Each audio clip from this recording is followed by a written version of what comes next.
Yo, what's up, YouTube? My name's RL. This is How to Think and Grow Rich.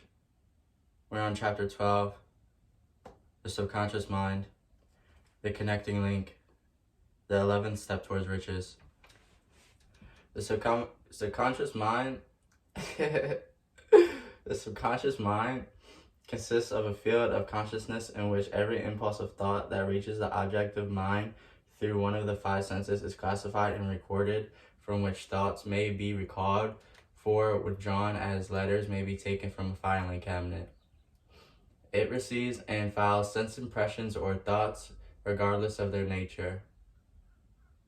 You may voluntarily plant in your subconscious mind any plan, thought, or purpose which you desire to translate into its physical or monetary equivalent. The subconscious mind acts first as the dominating desires which have been mixed with emotional feeling, such as faith. Consider this in connection with the instructions given in the chapter on desire. For taking the 6 steps that were outlined in the instructions in the chapter on building and executing those plans. And you will understand the importance of thought here conveyed. The subconscious mind works day and night through a method of procedure unknown to man. The subconscious mind draws upon forces infinite in intelligence for the power through which the voluntary actions of transmutation one's desires into the physical equivalent, making use of the most practical media which way and end up being accomplished finally. You cannot entirely control your subconscious mind, but you can voluntarily do it over any plan, desire, and purpose which you wish to be transformed into concrete form. Read again. Instructions for using the subconscious mind in the chapter on autosuggestion. There is plenty of evidence to support the belief that the subconscious mind is the connecting link between the finite mind of man and infinite intelligence at will. It alone consists of the secret processes by which mental impulses are modified and changed into their spiritual equivalent. It alone is the medium through which prayer may be transmitted to the source capable of answering prayer. The possibilities of creative effort connected with the subconscious mind are stupendous and imponderable. They inspire one with awe. I never approached the discussion of the subconscious mind without feeling of littleness, inferiority, due to the fact that man's entire stock of knowledge on this subject is so pitifully limited. The very fact that the subconscious mind is the medium of communication between the thinking mind of man and infinite intelligence is of itself a thought which most paralyzes one's reason. After you have accepted a reality that the existence of the subconscious mind and understanding of the possibilities as a medium for transmuting the desires into their physical monetary equivalent, you will comprehend the full significance of the instructions given in the chapter on desire. You will understand you have been repeatedly told to make your desires clear and reduce them to writing. You will understand the necessity of persistence in carrying out the instruction. The 13 principles of the stimuli which you acquire are the ability to reach and influence your subconscious mind. Do it upon first attempt. Remember that the subconscious mind may be voluntarily directed upon the habit under the directions given in the chapter on faith. Be a master of faith, of patience, of persistence. A good many statements in the chapters on faith and autosuggestion will be repeatedly said here to your benefit of the subconscious mind. Remember, your subconscious mind functions voluntarily whether you make an effort to influence it or not. This naturally suggests to you that the thoughts, confidence, strength, peace, joy, happiness, power, excellence, grace, ease, excitement, laughter serve as a stimuli to your subconscious mind. Mastering these impulses, giving it more desirable food upon which it may feed, the subconscious mind will not remain idle. Plant your desires in your mind, and it will feed upon these thoughts, which reach as a result of constant persistence.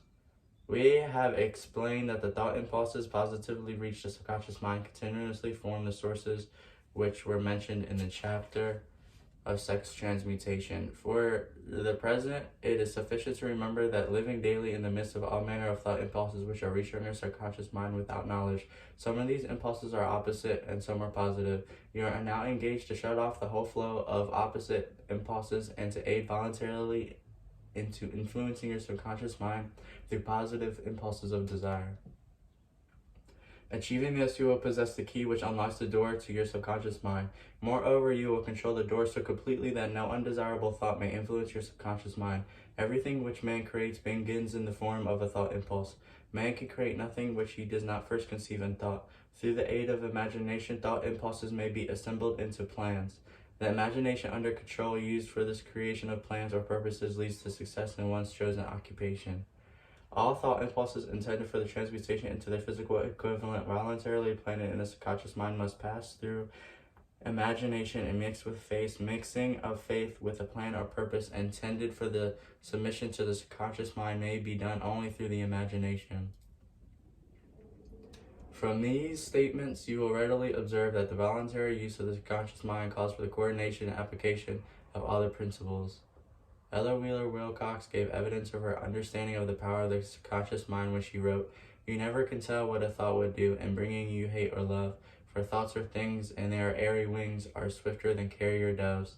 They follow the law of the universe. Each thing creates its kind, and the speedier track it will bring you back, whatever you went out from your mind." Miss Wilcox understood the truth in the thoughts that which go out from one's mind also embed deeply themselves in one's subconscious mind, where they serve as a magnet, pattern, or blueprint by which the subconscious mind is influenced while translating it into their physical equivalent. Thoughts are truly things for the reason that thought material things begins in the form of thought energy. The subconscious mind is more susceptible to influences by the impulses of thought mixed with feeling or emotion than by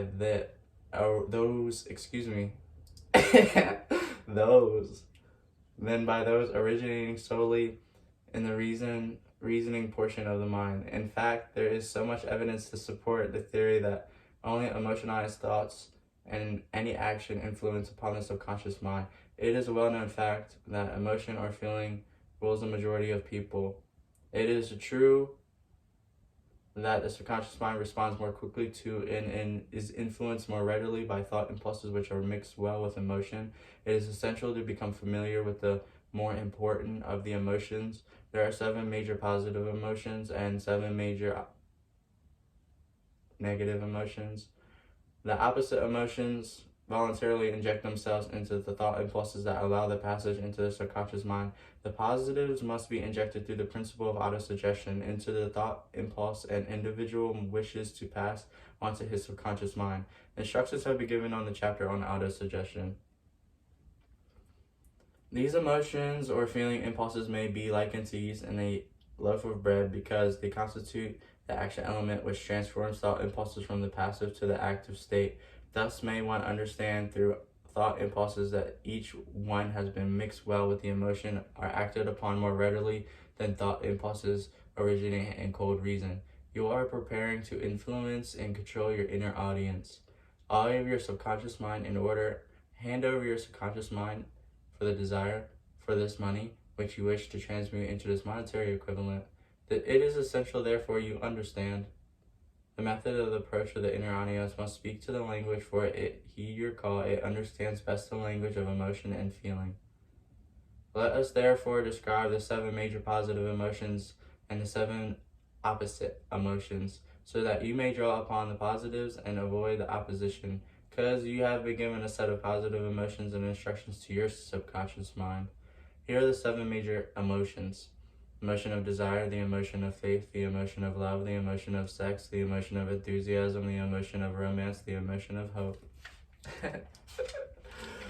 There are other positive emotions, but these are the 7 most powerful ones and the most commonly used in creative effort.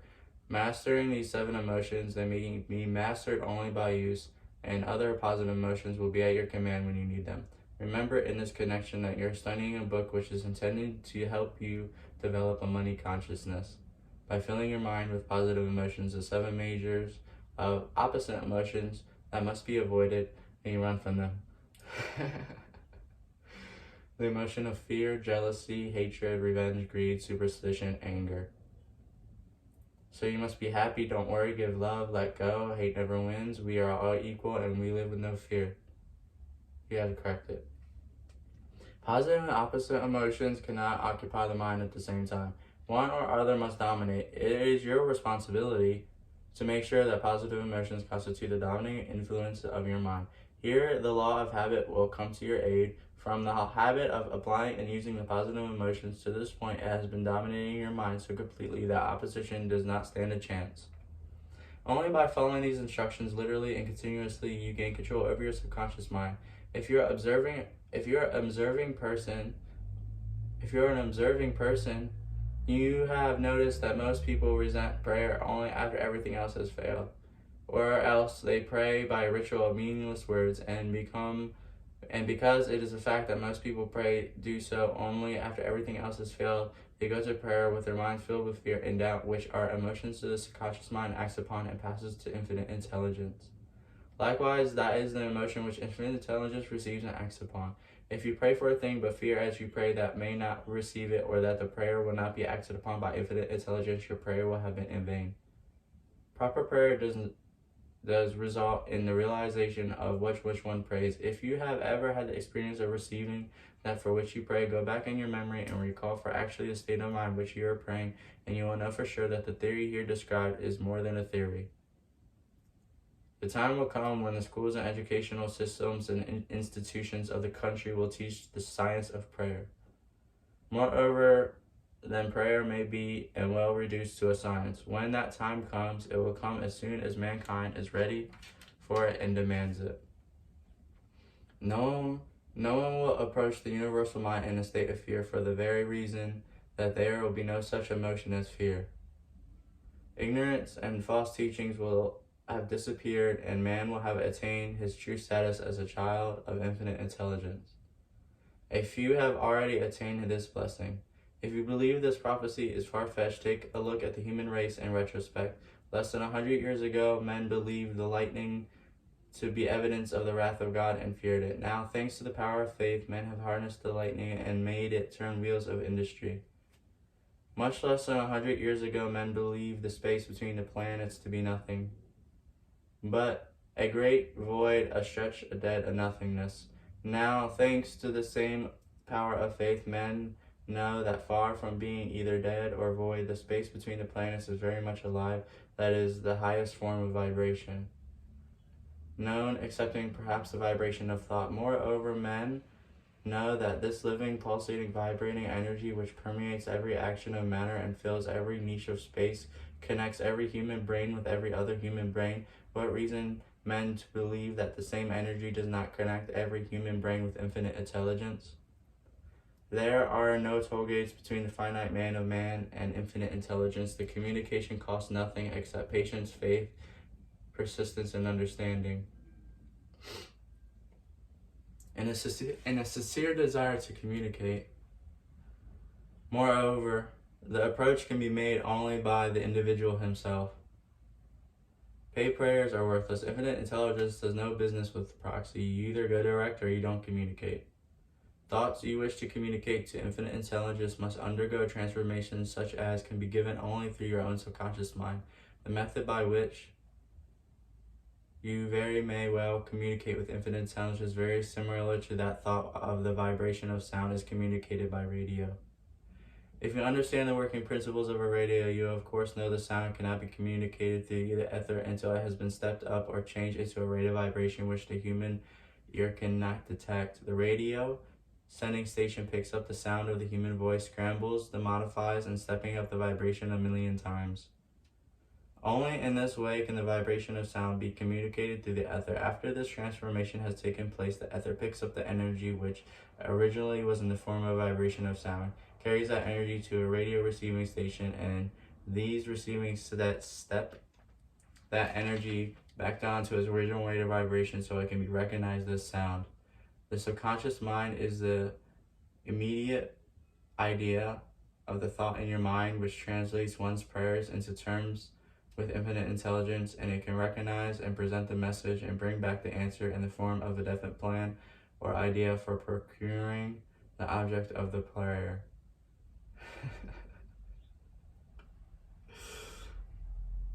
Understand this principle, and you will know why mere words read from a prayer book will never serve as an agency of communication between the mind of man and infinite intelligence. Before your prayer will reach infinite intelligence, a statement of author's theory only, it probably is transformed into its original thought vibration into terms of spiritual vibration. Faith is only known agency which will give your thoughts a spiritual nature. Faith and fear make poor bedfellows. Where faith is found, the fear can't exist. Okay, that was the subconscious mind. How to Think and Grow Rich.